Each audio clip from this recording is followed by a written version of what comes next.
بەنامەی خوای گەورە و میهرەبانی وینەرە ئازیز و وەشەویستەکە بەرنامی و تازە و هەوار و هۆرامانی جارەگەرەکمانە سۆراق و ڕۆڵ و پێگە و گرنگی حجرە و خانەقاکە هۆرامانی کەرمێ جە پێگەیاندنە و وەروە ئەنێ پەنەیاونای کۆمەڵی و جیل و خوێنەواری خاص وەروەها ڕۆڵ شاسەر و پەروەردەی و زانستی و هەروەها کۆمەڵێ زانێ گەورەی شاکە بەخشێنێ بە کۆمەڵگەی کوردەواری بەتابەت ناوچە و هەورامانیش وڵایزان لەم بەرنمەیەمان ئامانوێ بەڕاستی ڕۆڵ و پێگە و گرنگی خانەقاکان مەدرسەکانی هەورامان ڕوون بکەینەوە کە ڕۆژگارێک کە ناوەندی گیان گرنگترین ناوەندی زانستی بوون بۆ پێگەیاندن و فێرکردن و پەروەردەکردنی هاونیشتیمانیانمان لە سەرەتای بەرنمەکەش دەستپێک ملولە مامۆسا مەلا عەبدوڵڵا و مزگی گەورە و خوڕماڵی و جەزانە ئاینیەکە و هەروەها شارەزای ورد و مێژوو حجرە و خانەقا و وەروە ڕۆڵ و پێگەی شاجە هەورامانەنە مامۆساگیان سپاس پێی دەرفەتەیە پەنڵ بەخشامی دووبارە سڵام و خوای گەورەوەنە بۆ بەبەرەکات و خێر بەیدێ و سپاس پێی دەرفەتەیە کە پێی تا ڕەخسنامێ و خۆی گەورە مۆفەق تاکەرەوە پێی بەرنامە جوانەیە چون بەڕاستی زین نەکردەوە پێگە و یاگێ گرنگەکە و ئاینی ئیسلامی بەتایبەتی و حجرە و خانەقاکە یۆنجە مێژووە ئەساسیەکە و ئی هەرێم و کوردستانی ئێمە چون ئەگەر ئێمە چەنەش کەرمێوە هێتر کوردستان مێژوێتەرە ژنیا مامۆسا عەبدوڵڵا یعنی هەورامان کۆمەڵی تایبەتمەندی جوانیش هەنێ بەڵام پشتی گردیوە کە ئی پەروەردە پاسەشکردن ئی تایبەتمەندی جوانێ بە یۆ چاچێەوە کە گرنگیش کەدان پی دروست بە ئی پەروەردەی حجرە و خانەقەکەینی هەستکەر و جەنابەت پسە زانایوی ئاینی پسە کەسایەتیوی دیار و ناوچە هۆرامانی بەڕاستی پێمان ڕوون کردیەوە یعنی حجرە و خانەقاکە هۆراماننە بەتایبەت دیارەکەی شاکامی بینی و چ کاریگەری و ڕۆڵی شابیان چند بوارێرە ڕۆڵ شابیان پێ لێ کۆمەلگا هۆرامانی ئەوەڵەن ئەگەر بلمێ پێی مێژوو سەرەتا و دروستبێ حجرە و خانەقای و جامیعەی و مەدرسەکە تامی واچمی جەجەنگ و بەدری و پێغەمبەر و خۆی عەلەیهی سەڵات وەسەلام بناغە و جامیعەیش پێی پەروەردەی موسڵمانان نیارە کە فەرماوەش هەر ئەسیرێ و خوێنەوار تاوە دە نەفەرێمە پێی پەروەردە کەڕ ئێمە جە مقابلش نە ئازادش کەرمی واجبێ دینی ئەنە سەرەتاوە کە جە ئەسنایەوە ڕوبەڕووبیێن و جیهادیش نەبیان و تاومێ واچمێ یاگێ چا پاکترین یاگا کە خۆی پەروەردگار سەر و زمان و حەزرەت و نوحی کە فەرماوە ڕەبی ئەنزلنی منزەلەن مبارەکەن و ئەنتە خێر المنزلین کوردستانەکە و ئێمەن دلێ کوردستانەکە و ئێمەیشنە منتیقەوە ما هەن پەنەژماچان منتیقە و هەورامانی کە تامی واچمێ جە فتوحاتی ئیسلامینە کە جە شارە زۆر نەکریان یەکەمین منتیقەوە کە باوەشیش پێی ئیسلامی کردێنەوە بەبێ جەنگ و بەبێ کێشە و بەبێ بابەتێ هەورامان بیان چونکە هەورامان وەڵتەر چیر و سڵتە و بێزنتی و ساسانی و ئانیشانە فرە چەوسیانەوە و یاگی قەڵاو گرد و پاشا وەڵینەکە و ئابا بەتا بێنە پۆکەی جەنگ و جەڵەبێ فرەشتەنە بیان هەورامێکیش حەسشاکردن زوو ئەچی مشکیلە گەورە و ناڕەحەتیا ڕزگارشا بوو باوەش شاکردە پێی ئیسلامی کە ئیسلام ئاماوێگە کە ئی مزگیە یۆن چا یاگەت دەسا سەردەم و عەبدوڵڵای کوڕ و حەزرەت و عومەری کەچەنی ئەبا عەبدوڵڵای ئەنساری سەردان و ناوچە و هەورامانی شاکردن بە پاوت دەقەکە کە ئیجارە بن جە سەفەر و عومرەینە جە سەردەم و هەژدەی هیجرینە فتوحاتی ئیسلامی شارە زووری ئی منتیقە ئەنجام دریان سەردای شاکردن بڕیارشدان چند مزگیەوە چا یاگانە کریاوە کە ئاینزێشا چەنە بینی یۆ چانیشان خورماڵە کە ئاینزاش چەنە بیان خورماڵ مزگیەش چەنە کریەوە چون جامیعش چەنە کریەوە نەک بە تەنها مزگی چون موسەڵاگریا گەنەهەن جامیعش چەنە کریاوە جلی جامیعەکەی چنە ئی جامیعە وێژ چەند چێوێنە ئەشناسانەوە یەکەمشە مەدرسێوە علمی پێی منتیقە و شارەزاکردەی خەڵکەکەیش بوو دووهەم شاویان بە مەدرسێوە مەعریفی پێی شارەزاویەی جە دینی جە ئەخلاقی جە کولتوری جە عاداتی جە احترامی جە ڕێز و تەقدیری مەدرسێوە تەر شاویان پێی پەروەردەی خەڵکەکەی هەرجە گرد و چین و توێژەکاوی دماو ئینەی حجرە و نامێژ نریان حجرە کە وەڵتەر مەدرسە نەبیان جە وەڵی ئیسلامینە یا جامیعە نەبیان وەڵی ئیسلامینە جە ئیسلامە ئی مەدرسە و حجرە و چێوە دەستمانە کە جە قەیڕەوانەوە زیاتر سەرەتا و جامعەکە دەستپەنەکەڕۆ مزگەکی ئیڕۆڵە گەورە شادیان ئی مزگی گەورە و ئێمەی چێ گەورەترین دەورش دیان کە جە تاریخ و ئیبن مهەلهەلینە کە باسکەڕۆ شەشەمین مزگین جە تاریخ و ئیسلامینە جە کوردستانە یەکەمین مزگین جە عێراقەنە دما و بەسڕەی جامیع و خورماڵی یەکەمین مزگین نریۆرە پەی ئا تاریخا و ئی دەورە گرنگێشە دیێنی پێی پەروەردەکردەی و پێی تعلیمکردەی و پێی سەرپەرستیکردەی تەنانەت ئیدارە و منتیقە و ناوچەکەیچ حجرە ئاپێگە گەورەشە بیان کە ئێمە ئەگەر تەماشێەوە منتیقە و هەورامانی وێما کەرمی چەنی ئانیش کە منتیقێوە سەختە منتیقێوە ژیانش چند لێنە قورسە بەڵام بەهۆ ژیری و عقل و فەهم و معریفە و وێشا و هەم ئاما مۆسایاوە کە دلێ ناوچە منتیقەکەینە پەروەردە کریێنی تاوانشا پێگە و وێشە جەگرد بوارێوەنە دیاریکەرە یۆشا جە بوارە عیلمیەکەنە تەماشە کەرمێ گەورەترین مامۆسا ئەچی مزگی گەورە و خۆرماڵن ئەچی حجرەنە کە پەروەردە بیان کە ئیسە عالەمی ئیسلامی محتاج شا مامۆسا ئەوەکری مصەنفە صاحب بەڵێ بەڵێ تەلەبۆ ئی حجرەیە بیان کە صاحب و تەسریفی زەنجانین کە ئیسە جەگرد و جامعەکە و عالەمی ئیسلامینە بە مقدمە ونیو پێی تەلەبەکە خەسە ماوەسا حیف نییە ینی ئێمە ئی چێوان نەزانمی ینی خاوەن و ئامێژوە جوانێن میبوار و حجرە و خانەقە ئاڕۆڵ و پێگە گەورە شابیان ینی ئیگرد و کەسایەتە جوانە ئاینیا کەچی هیمە تازە بە تازە ڕەنگە ئیسەتێ نمونێت تەرەسۆ پێیگەڵنەوە کە بابا ناوز سەرگەتی کە یۆ بیانجە عەلەمایەکە و ئیسلامی ئالی ژیۆ بیان چا مامۆسایە کە ئەچی مزگی گەورە و خۆرماڵنە هەم وێش پەروەردە بیان و هەم مامۆسایج بیان کوڕێوەش هەن بە نامێ سید مستەفای هەورامی سید مستەفا هەورامی ئەچی مزگینە حسن الحەسین کتێبێەوە منویسۆ بە نامی حسن الحەسین من سەیدی کەلامی المرسەلین کە ئیسەتێ ئینە مەخطوطاتە بەدەست و خەت جەمزگی گەورە و خۆرماڵ نەنویسیانەوە ئیسەتی نادلێ مەخطوطات و کتێبخانەکە و مەدینەی منەوەرەینە وەرگیریان وەرگیریان تایبەتمەندە چونکە تاریخەکەش پێی 600 ساڵە چێوەڵتەری گێڕڵەوە ئینە هەروێ شاگرد مێژوێنی و گەورەی منتیقە و ناوچەکەی نیشانەمەوە و یۆتەرجە نام نیشانە گەورەکە پێی ئانەی کە حجرە و گەورە و حجرە چ گەورە بیان و چ خزمەتێ وەشکردن ئانن کە کۆمەڵێک مامۆسێ گەورەتەری جەبواری ئەدەبیاتەنێ کە ئیسەتی کورد و میلەت و کوردی شانازی شاپۆکەرەوە چی مزگینە پەروەردە بینی یۆ چانیشا مامۆسای مەولەوی مامۆسای نالی مامۆسای قانع مامۆسای مەلا حەسەنی دزڵی کە شاعیری کەڵش منە ماچا و چنەها مامۆسەیەک گەورەتەری جەپێگەی ئەدەبیاتی کوردینە کە گردما شانازی شاپۆکەرمێ کە ئەگەر ئی کوچا لە مێژوەیە جە مزگی و حجرە و خانەقەکە دوور وزمەوە کورد هیچ بۆ مەمەڵەوە خواتە مامۆسا پێگە و حجرە و خانەقایەکە ئینە دین و بانگەوازەکە باسماکرد مێژوێ دیر و کاریگەری شابیان پاڵشەنە باس و ئەدەبیت کرد ئی معریفە جوانە کە هەر هین شاکردن و باس و تعلیمی چت ئاماژە پنەدا ینی تعلیمی چەنە دەورژیان پێی کۆمەلگاکەی ینی وەڵینترین تامی وچمێ مقدمەترین کەسایەتی و یاگێ و پێگە بێنە چونکە هیچ یاگەتەر نەتاوانش گونە وەڵی ئی یاگا چون ئەگەر ئیسە تەماشە کەرمێ بەراوردێ کەرمێ مەدرسەیەوە 400 تەلەبێشتە نەبا حجرەیەوە 10 نەفەرشتە نەبا دەفەقیە تەماشەکەری ئەچی دەفەقیەنە 6 شابا بە کەڵەپیە کەڵەپیەشتە نەبەرمشە بەس 400 تەلەبەکەنە چەند شابا بە مەسەن خەڵکی عەبقەری کەمتر فرە بە کەمی بە هۆکارەکە شێشە هۆکارەکەش ئا بنیە ئەساسیەنە کە و ئانیەت و ئیخلاسەنە و ئا دەورە تایبەتەنە کە مامۆساکە وینۆش و یاگەکی وینۆش و ئومید و ئایندەکەی چش هەن چونکە ئیسە واچمێ مەدرسە و حجرە و خانەقاکە ئی دەورە کاریگەریەشا دینێ دواتمە دەورەی علمی کە بریتینجە دەعوە و بانگەواز و خەڵک ئاگادارکردەوە و شارەزاکردەی جدین و خوای و ناستەی کەوتەی شوونی شەرق و غەربی و ئیلا ئەولای بەشی دووەمەش کە بریتینجە بەشە ئەدەبیاتی و ڕۆشنبیریەکەیش ناستەن شاد جیامەنا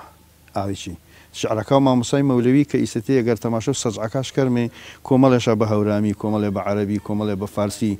کۆمەڵێ بە تورکی یعنی تێکەڵاوشکردن هەر چوار زمانەکە چەنی وترین کە تا ئیسەتێج جارەوتر شاعری چانە وەرمەگنەوە کە ئەچی مەدرسەنە پەروەردە بێن و تەلەبە و مزگەیە بێن وەیۆتر جە مۆزوعەکەش بریتین چانی مزگیەکە ئێمە حوجرە و خانەقەیەک ئێمە تامی واچمێ بێژگە بواری پەروەردەی بواری ئیداری شادیان پێی نمونەی مزگی گەورە و خورماڵی ساڵەکە و 1640 میلادی موسابەگی بابان چێگە کە قایم قام بیان حجرە و مزگیەکە نە قایم قام بیان یعنی ئیدارەکەش حجرە و مزگیەکەی نەبیان هەروێچش تعمیر و ئی مزگی چەکردنەوە یعنی ئیدارە و منطقەکەی چشکردن کە شارەزور بە سلێمانی ئیسەی چۆ سلێمانی بەشە تا کەرکووک موسابەگی بابان خورماڵە حکومش کردن کاتەمەوەسان نەتیجە گێرمی جەقسەکە بەڕێزیت حجرە و خانەقاکە تاوانشە هەم لایانی دینی خەڵکەکەی بەقوتکەرە هەم ئەدەبیات و نەتەوەکەی شاهاوشان و نەتەوەکاتەریشان بەشان بەهێزکەرە فرامۆش نەکەرا و پەروەردەی جوانی چاوسەن کۆمەلگاوە ئاتاکێشە کە تەنانەت بەشە نەبینێجا حجرەکەی کاریگەری حجرەکەی پاسشکردن کۆمەلگاکە پەروەردەی کۆمەڵی مامۆسێ تەرما کە چی سەردەمە کۆتاییەکانەکە واچمێت جە ساڵ و 1990 دینە کۆمەڵی مشکلی ڕۆژەکردە منطقەکەی کە خلافەی ئیسلامی بەرەو زەعیفی لوە ئاکاتە نەوەشی و مشکلەی ڕۆ تاعونی ڕۆژکردە منطقەکە ئی منطقە کەمێ وچکلە بیەوە بەڵام ساڵ و 1925 جارێوەتر شیخی حیسامەدین قەدەس الله سره الشەریف وەرە ئێست بە زینەکردەوە ئی مەدرسەیە ئەچی مزگی گەورە و خورماڵینێ یەکەمین جار وەرە ئێست ئی حجرە کە ئیسەتی ناوێ پاڵش نیشمێنە حجرە و مەولانا خالدی نەقشەبەندی ئەچێگەوە سەرەتا و طریقەی نەقشەبەندیش بنیاد نییە کە ئیسەتی عالەمی ئیسلامی یۆنجا تا طریقا و شا داوا کە خەڵک سەرش لە پەروەردە سەر دەسوادیرە پەروەردە بۆ وێش تەسەوفکەرەوە وێش پاکەرەوە وێش تەسکیەکەرەوە پا تعبیرە نەک بە ئیستلاحی حیزبایەتی و جەماعی و ئابابەتە بە ئیستلاحەوە ڕوحانی مامۆسا شێخ مەولانا خالدی نەقشەبەندی ئینە حجرەکەش بێن ئینیش باخچە و حجرەکەیش بێن وەردەمیمانە پەنەشەوەتەن باخچە و حجرەکەیش و مەدرسەکەش ئەچێوە دەشپەنەکردن یۆتەر چانیشا کە گرد و عێراقی و گرد و عالەمی ئیسلامی ئەچی ساڵە ئەخیرانە متەئەسیر بی بە فەوتەکەش دکتۆر مستەفای زەڵمی وێما بێ کە دکتۆر مستەفای زەڵمی خوا دەرەجاتش عالی کەرەوە یۆتەر بیان چا تەلەبا کە چی مزگینە پەروەردە بیان کە یاوا پەنە تا یاوا ئاڕادە کە یاوە بە داڕێژەر و یاسای پێی گرد و عێراقی و یاوە ئاڕادە تەنانەت کۆمەڵێ ڕاست هەڵێ هەنێ دلێ کتێبە وەڵینەکانە ڕاست شاکەرەوە پێ عالەمی ئیسلامیچ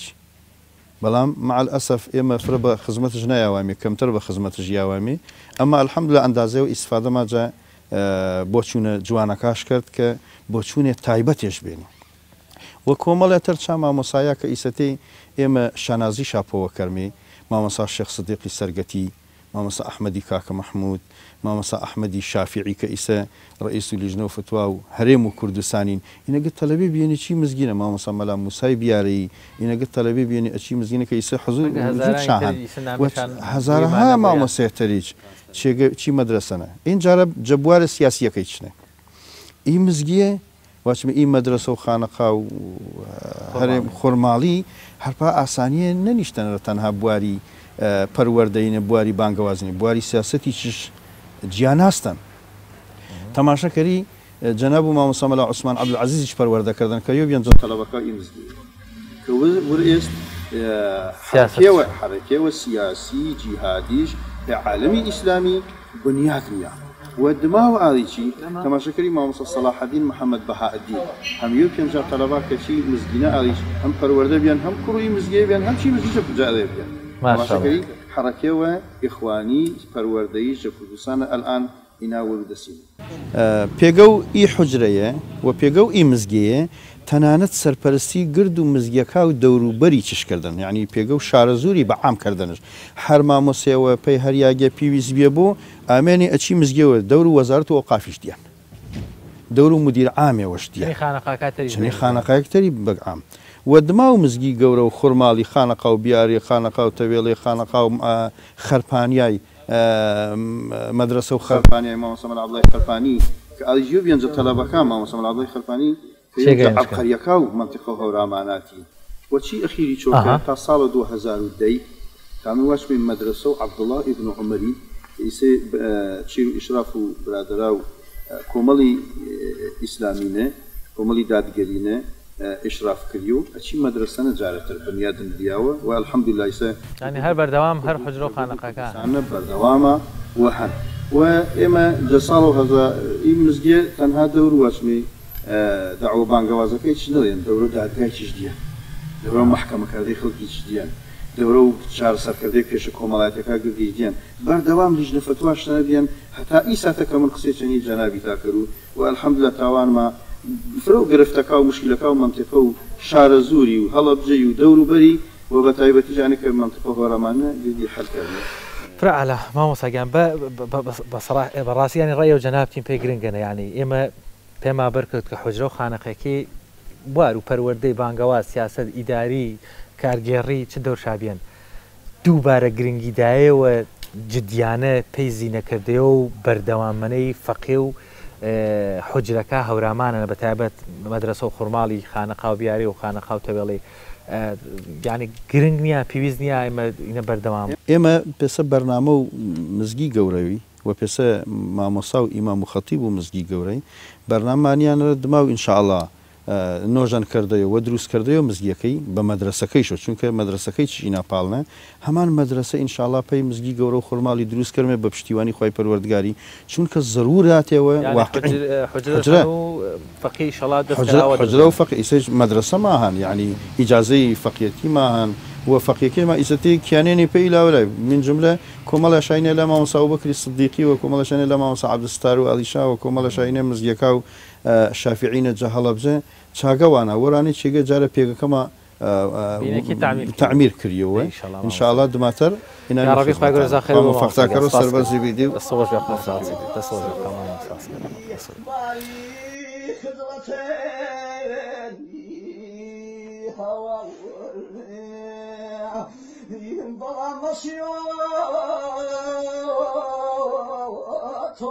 فضلك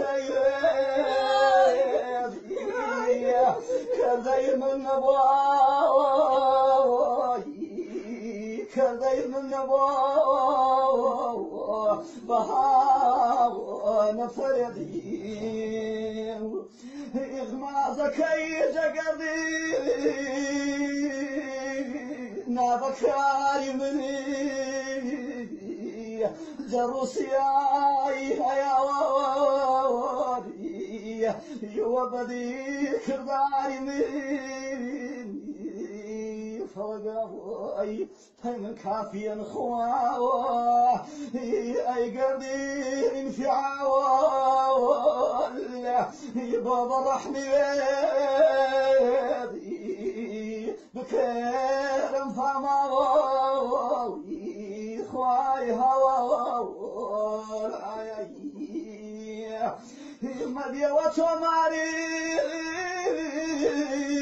كداي بيردم يبدي وزردي رصاواري زردي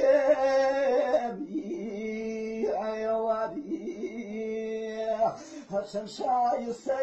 افود ندارانی هرچند شایسته افود ندارانی دووبارە سڵاوتان لێ بێزیان لە گەڕان و سۆراغی مێژووی ڕۆڵ و کاریگەری تەکیە و خانەقاکانی هەورامان لە ڕۆڵی و کاریگەریان لە بواری پەروەردە و فێرکردن و گەیاندنی پەیامی ئیسلام و هەروەها بڵاوکردنەوەی خوێنەواری بە شوێن سۆراغی ڕۆشنکردنەوەی بەشێک لە خانەقاکانی لە هەورامان ئێساکە لە خانەقای بیارەی شەریفەین هاتوونەتە خزمەتی مامۆستا مەلا عەبدولکەریمی کانیسێفی مدەڕیس لە خانەقای بیارە و کۆمەڵێک مامۆستایانی ئازیز و فەقێیانی ئەهلی علم و ئەهلی شەریعەت لێرە زیاتر قسە و باسەکەین دەربارەی ڕۆڵ و کاریگەری حجرە و خانەقاکان و وەروەها تەکیەکانی بواری پەروەردە و فێرکردن مامۆستا عەبدولکەریم سەلام عەلەیکم دووبارە و سپاس بۆم دەرفەتە پێتان بەخشی وڵای بەڕەکات و یەخوا بەخێر تەشریفێنن سپاستانەکەین دەستان خۆش بێ زەحمەتان کێشا سەلامەتی مامۆستا و ڕێزمان بۆ مامۆستایانیش دەستان خۆش بێت دڵمان کرایەوە بە مەجلیسەکەتان یاخوا لەشتان ساغ و سەلامەت هەمیشە دڵکراوە بن سەرکەوتوو بن یا ڕەبی یاخوا سەلامەتی مامۆستاگیان ئەگەر باس لە ڕۆڵ و کاریگەری حجرە و خانەقاکان بکەین لە بواری پەروەردە و فێرکردن و بە دیاریکراویشتوانین بڵێن ترۆپکی هەمویان خانەقای بیارەی شەریفە بەو مێژووە درێژەی وەروە بەو مامۆستا خاوەن عیلم و زانست و کەراماتەی کە هەیەیان بۆ ڕۆڵ و کاریگەریەکی باشیان هەبووە. گەشتی زۆر لەسەر خانەقای بیارە وتراوە نووسراوە، بەڵام بۆی بە تەسەسولێک بچینەوە ناو ئەو مێژووە سەروەری و ڕەنگینە ئەگەر بۆمان باسکە خانەقای بیارە لە دامەزراندنی وەروە لە کاریگەری و ڕۆڵیەوە.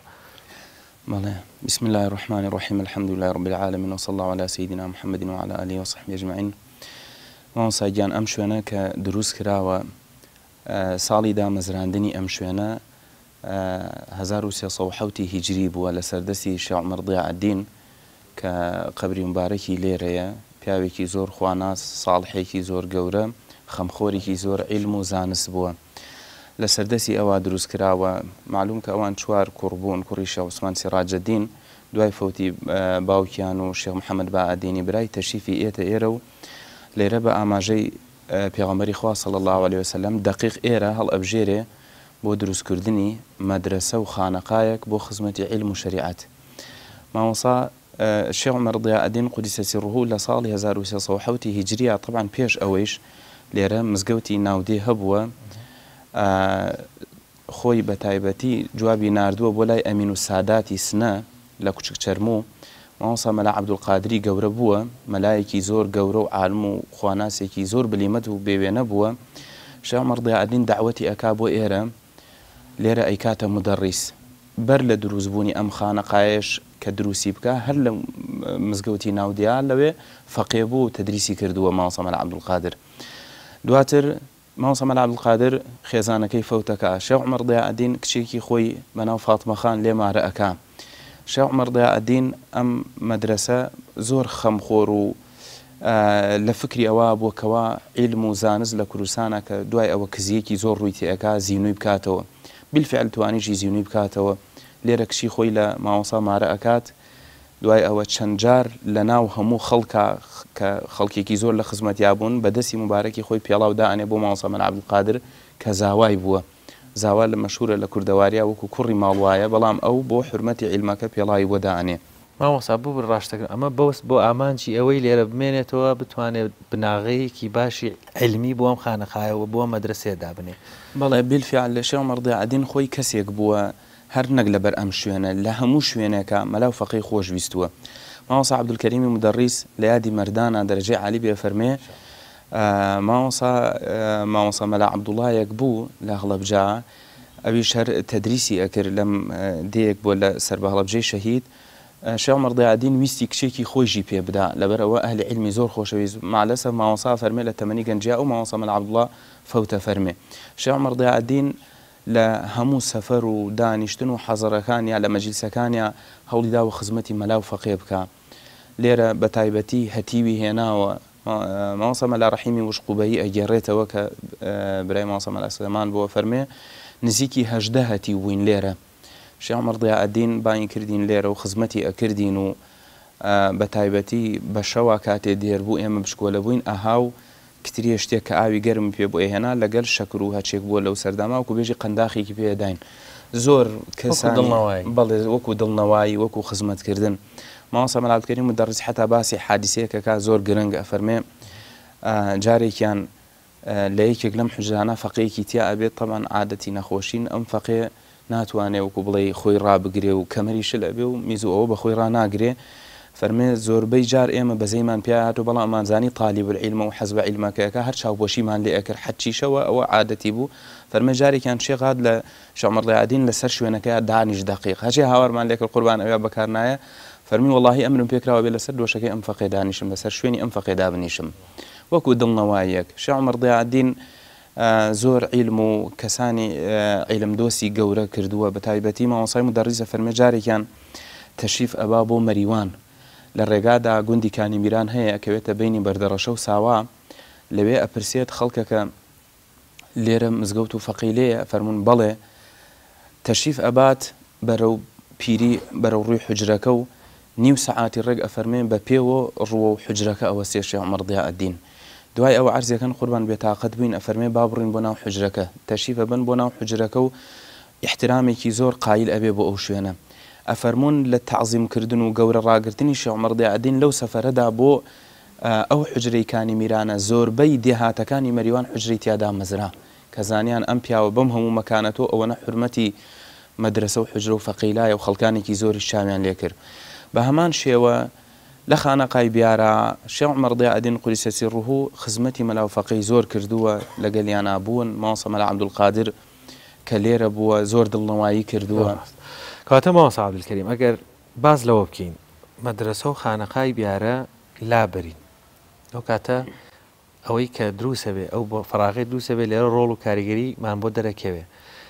بوونی مەدرسەی خانەقای بیارە وەروەها بۆ پشتیوانیە باشەی کەسانی گەورە و زانایانی گەورە لە پشتیەوە توانین بڵین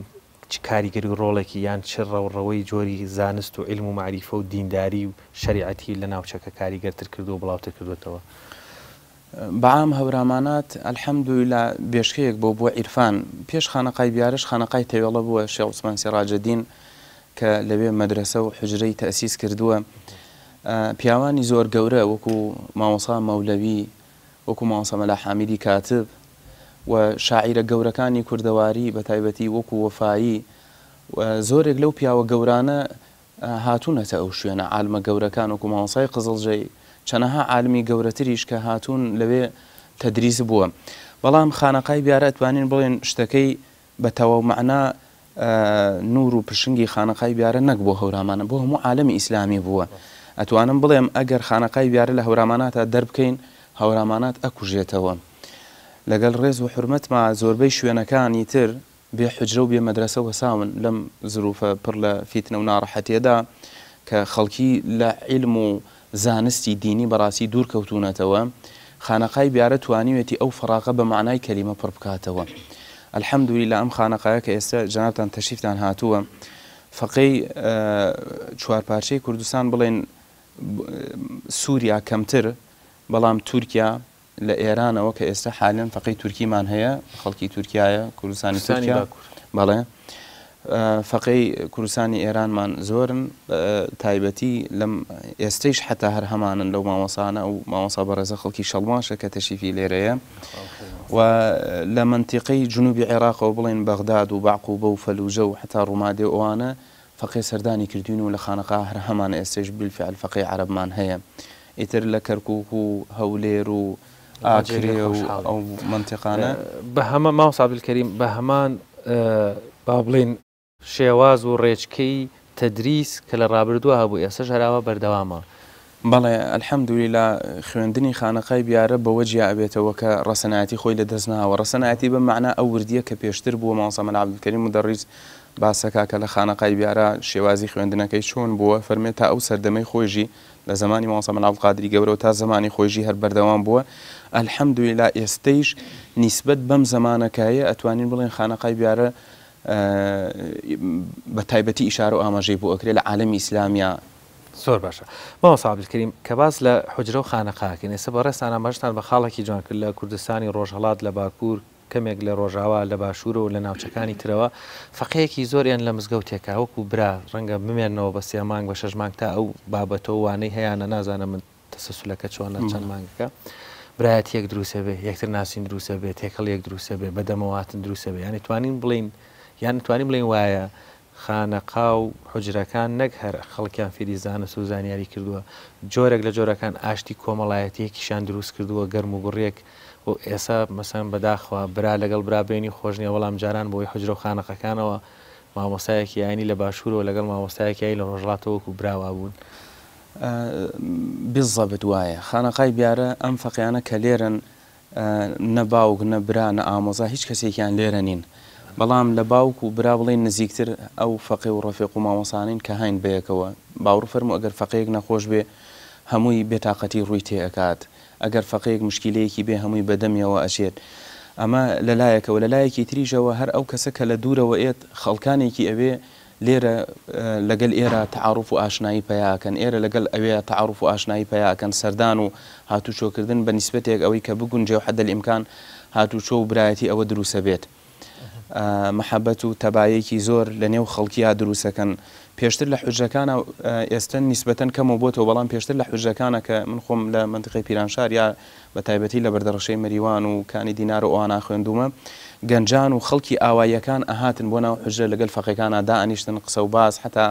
زۆر جار مەسەلەی سوعبەت وانە دواتریش لە هەمان کاتە بەو محەبەت و برایەتی دروستە بوو ئەلحەمدولیلا حجرەکان لەو ڕێگەوە ئەیانتوانی نوێژ و ئەرکانی دین و فروعیاتی دین و ینی ئەوامیری شەرعی فێری خەڵکی ئەکران بە شێوازێکی زۆر جوان بە محەبەتەوە وەرئەگیران کە لە ناو ناخیانە بە معنای کەلیمە ئەچەسبی. زۆر باش مامۆستا هەر لە مەجلیسە مبارەکەیە کە دانیشتوین ینی نامانەوێ خوانە خواستە لە ئاستی زانستی خوێندنەگە ڕسمیەکان یاخود دامەزراوە میریەکان کەم بکەینەوە بەڵام ببینین دەرچوانی زانکۆ دەرچوانی ناوەندە زانستیەکانی تر بەراورد بە ساڵانی تر ئاستی زانستیان زۆر دابەزیوە یان سادەتری کەمەوە ڕەنگە بچیتە زانگۆ زۆر سعیش نەکەی و دەریشتی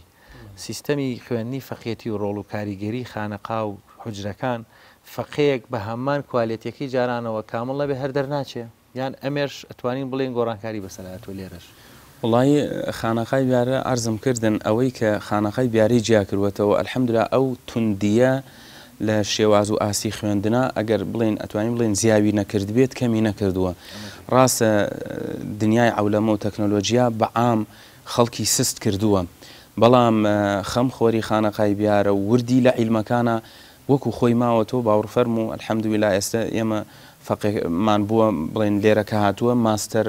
دوای تەواوکردنی بڵێن ماستەر هاتووەتە ئێرە فەقێمان هەبووە لە دکتۆرا بووە ئێستەیش چەند مامۆسایەکان کە شەریعیان تەواو کردووە زانکۆیان تەواو کردووە هاتوون لێرە هەر لە مەجلیسا لە خزمەتانە تەشریفیان هەیە لێرە ئەخوێن و خەریکی بەڵێ ئەیانەوێ خوێندنی حوجە تەواوکەن لەبەرەوە کەسانێک بوون حەزیان بە عیلم و زانست بووە هۆکاری سەرکەوتنی خوێندن لە خانەقای بیارە خۆیەکلایکردنەوەیە لێرە شەهادەنی ڕاستە گلەیەکمان کە لە حکوومەتی هەرێم هەیە احترام بە شەهادەی خانەقای بیارە ناکا کە ئەتوانین بڵین بە معنای کەلیمە ئەگەر کەسانێک بن سبەی خەمخۆری میلەت و مسلمانان بن و عەقیدەیەکی جوان فێری خەڵکی بکەن و شریعەت بگەێنن باوەڕ فەرموو لەم حوجرانەوە بە تایبەتی خانەقای بیارەیە بەڵام لەلایەن حکوومەتەوە شەهادەکەی ئیهمال کراوە وەکو ئیهمالی هیچ ئیعترافێکی ئەوتوی پێ ناکرێت ڕاستە تعدیل شەهادەیەک هەیە بەڵام ئەلحەمدولیلا وەکو خوێندن و زانستەکە بە معنای کەلیمە خوێندنەکە بەردەوامە لە ئاستێکی زۆر باشدایە. شەڕی نەفسانی جەڵا گەودا بەری تا بە فەزلی ویدی بوانێمەوە جەدەز هەوای نەفساوی بسانێمەوە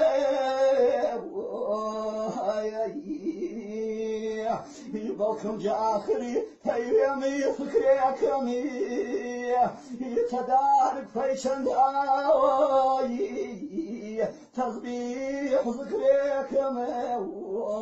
ئایەواری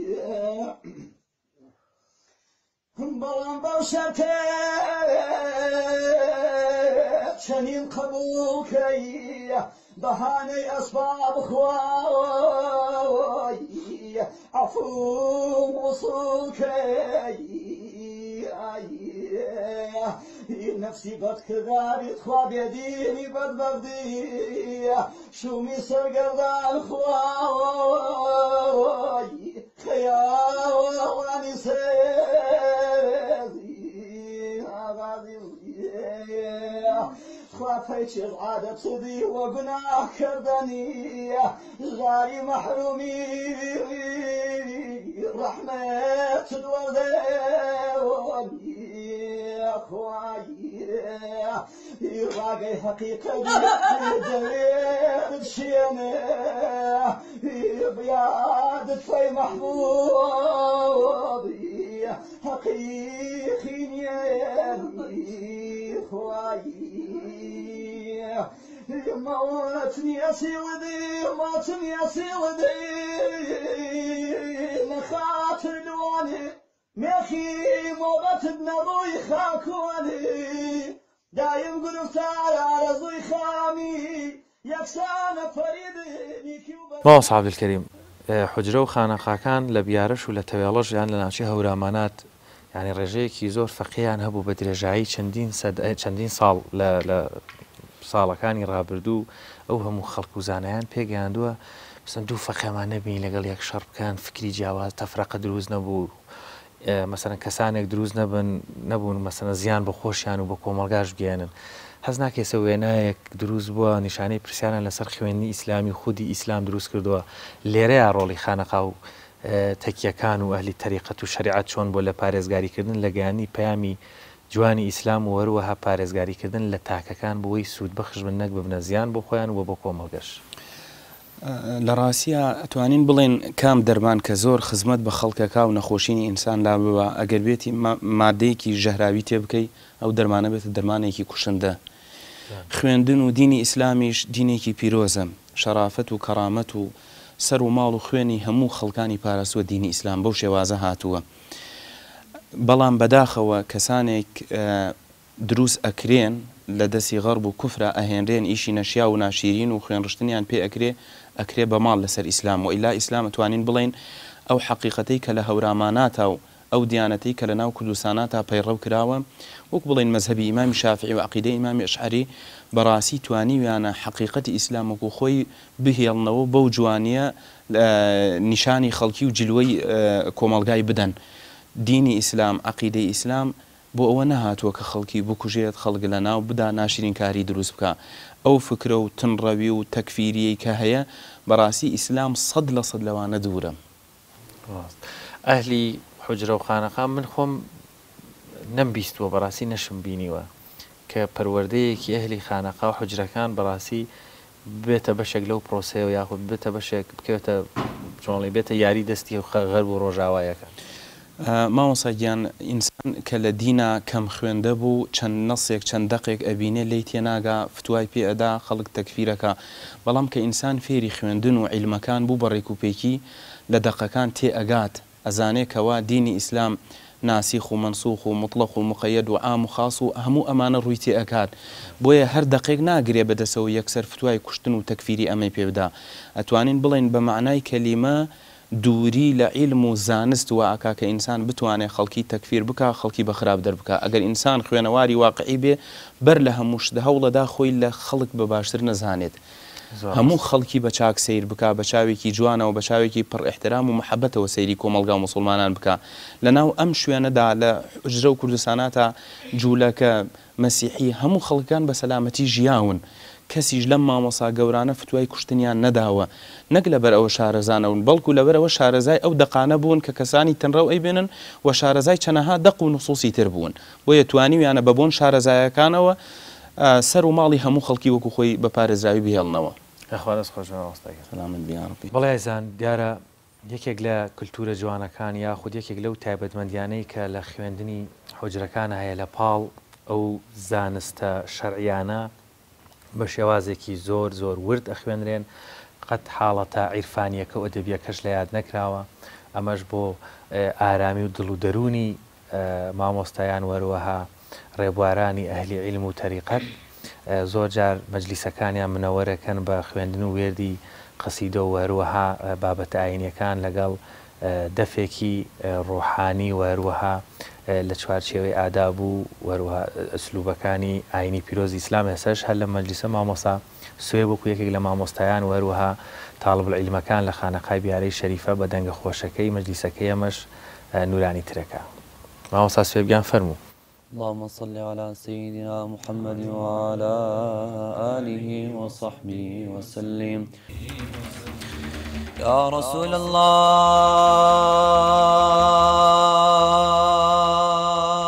الله لا تخشى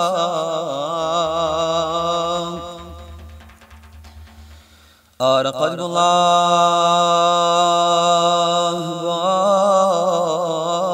باند وناشام نرقص أرقية أنداني تايا بويا بسندان أوران قبايا يا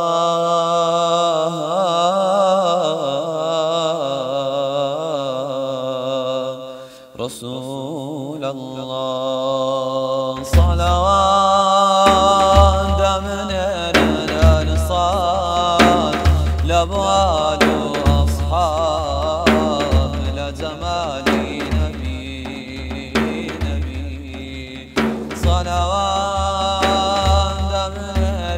الأنصار جمال أصحاب لجمال نبي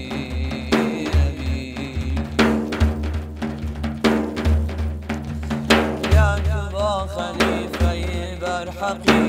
أبو بكر الصديق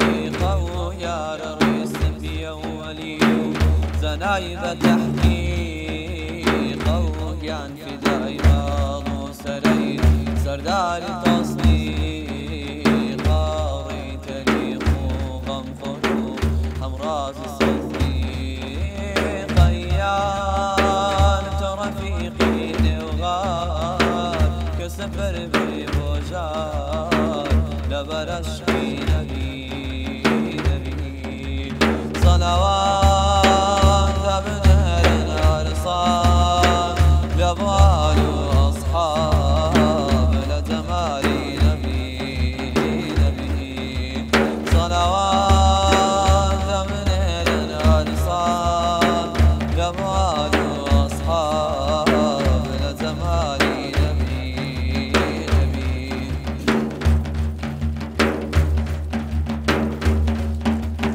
أي عمر فاروق نبي فارق حنقوبة عامي شرب عن شوشك لنديها نبت كفر ضلالي لا يقظت غير برز نبي بعد نبي فركمالي أي بفداي سامو بفداي عزمة عمري برزاني أي شاك تخوان الرجال فخدا بي أعداء لبرشقي نبي صلوات من الأرصاد جمال أصحاب لجمال نبي صلوات من الأرصاد جمال أصحاب لجمال نبي يعني حياة عثماني بحيايا سرنا بون نوري مصطفايا جاني على قرآن غير هدايا شوز لداني محزني خدايا تقيلة التائبة تدايا اسمان تشيدي إيمان فشاهدي قرآن لبرشقي نبي صلوات من الأرصاد جمال أصحاب لجمال نبي صلوات من الأرصاد جمال أصحاب لجمال نبي شاهم علي أي طالوان فتح خيبر وفيني بغنبر أبدوي نسرع وبحيدر تفسيري آيي هل أتى الشعر صدار شارع بدين وزينتي محراب رجال كفدات التجار ندم وبربيان لبرشقي نبي صلوات من الأنصار جمال أصحاب لجمال نبي صلوات من الأنصار جمال أصحاب لجمال نبي اللهم صل على سيدنا محمد وعلى آله وصحبه وسلم اللهم صل على حبيبنا محمد وعلى آله وصحبه وسلم اللهم صل على شفيعنا محمد وعلى آله وصحبه وسلم هیچ خۆشت نیەن هەت خەبەردارەنی فەرداڕووی حساب میزانی کارەنی فەڵگایی فکرێکەوەی وادەی دواتەنی وەختی شێویایی شەڵقی سەوداتەنی باوەرەوە دەڵزادەی فەیسەفەری نوێت نەو سەفەردا بێت و شەمەکەرێ فەڵگایی ودرقاي هقبري روي فشيماني عذر آوري كردينا داني ضودي باسي عفو بكرات خوادي جا وقتي مردني بدراد مجاوز ونسي ودبو سرمايا إيماني نوي ورشخاني سخري شيطاني ماوەسا عەبدولکەریم لە پاڵ کاریگەری و ڕۆڵی حوجرە و خانەقاکان لە بواری پەروەردە و خوێندنە و ئەو گرنگی پێدانەشی کە دامەزرێنەران و مامۆسایان و مدەڕیسانی خانەقاکان هەیان بووە بەدەر لە مامۆسایانی کتێبێکی باشیان بۆێناوە زانای گەورەیان پێگەیاندووەوە دواترەمانە ئەبێ ڕۆڵێکی باشیان هەبوو بێ لە کوردستان بەتایبەت لە ناوچەکەوە لە درەوەی سنوورەکانی کوردستانیش تایم بڵێن کتێبی باش هاتووەوە مامۆسای گەورە زۆر لێرە سوودیان وەرگرت و زۆر خەڵکی باش پێگەیاندراوە بێگومان کەسانێکی زۆر لە خزمەتی شێخ عومەر ضیاءالدینە لە خانەقای بیارە ئیسیفادەیان کردووە و بوون لێرە مامۆسایانی گەورەی ئەم منتیقە بە تایبەتی و لە عێراقیژە یەک لەو کەسایەتێ زۆر گەورانە کە مامۆسا عەبدولکەریم مدەڕیس باسییانەکات شێخ قاسیم القەیسی بووە کە موفتی عێراق بووە هاتووە لێرە ئیسیفادەی کردووە و یەکێک بووە لە تابعانی ئێرە مامۆسا مەلا مەحموودی جوان ڕۆیی مامۆسا مەلا عەزیزی ڕوغزایی مامۆسا مەلا مستەفای خوڕماڵی مامۆسا مەلا بەهاءالدین مامۆسا مەلا عەبدوڵڵا مامۆسا شێخ تەهای بالیسانی ئەم پیاوە گەورانە مامۆسا مەلا عەبدولقادری سۆفی مامۆسا مەلا عەبدولقادری گەورە ئەمانە لێرە هەمنشینی مەجلیسی شێخ عومەر ضیاءالدین بوون و خزمەتی عیلمیان کردووە مامۆسا مەلا عەبدولکەریم مدەڕیس بە سەرهاتێکی گرنگ ئەگێڕێتەوە لە شێخ عومەر ضیاءالدین جارێکیان لە حەوشی خانەقا لەسەر بەردەنوێژەکان ئەبێت طبعاً خەریکی نوێژ و ئەوە بووە لە ئەسنای نوێژ و شتەکانیا کاغزێک پۆستەیەک شتێکی بۆ ئەهێنێت وەکو بڵێن لە عەلاگەیەکە ئابێ ئەیکاتەوە سیرکا کتێبێکی تێدایە شێخ عومەر ضیاءالدین سوژدەی شوکرە بە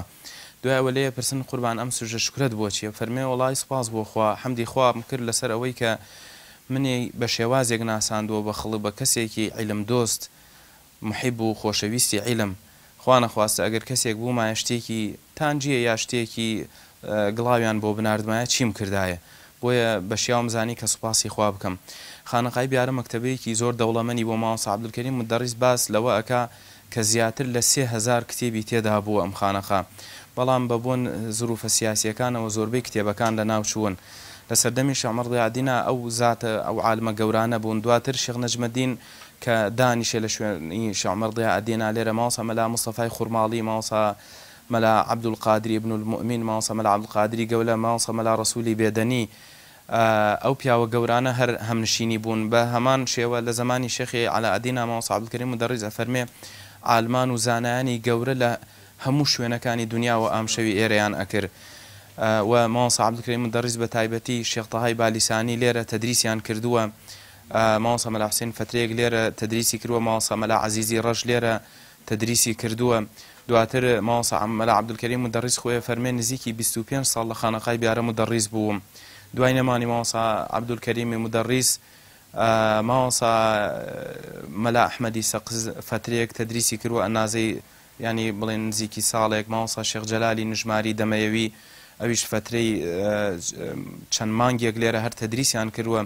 دواتر کە شێخی عەلاءالدین فەوتەکا و عوسمان سیراجەدین کە ئێتەوە سەردەورە ئەویش بە هەمان شێوە خانەقای بیارە ئاوەدان ئەکاتەوە مامۆسا مەلا حەموومینی کانیسانانی داوەتەکا بۆ ئێرە والحەمدولیلا هەر لەسەر ئەو ڕێژ کە پێشووە خزمەتی عیلم و زانست کراوە فەقێکان تەقریبەن ئێستا نزیکی 45 فقەیەکمان هەیە و بەردەوام ئەلحەمدولیلا هەر فقەی تێدایە. یاڕەبی مامۆستاگە ئینشەڵا هەر بەردەوام نوێشتان ساغکردنمان نازاکەن ئەمڕۆ باش بە سان و سەرما وڵ عزیێتمان دار یاخوا لە ساسای مامۆستاگە خارزان سوزي قولي معاي وقولي شوقي شمني جسوزي بلبلي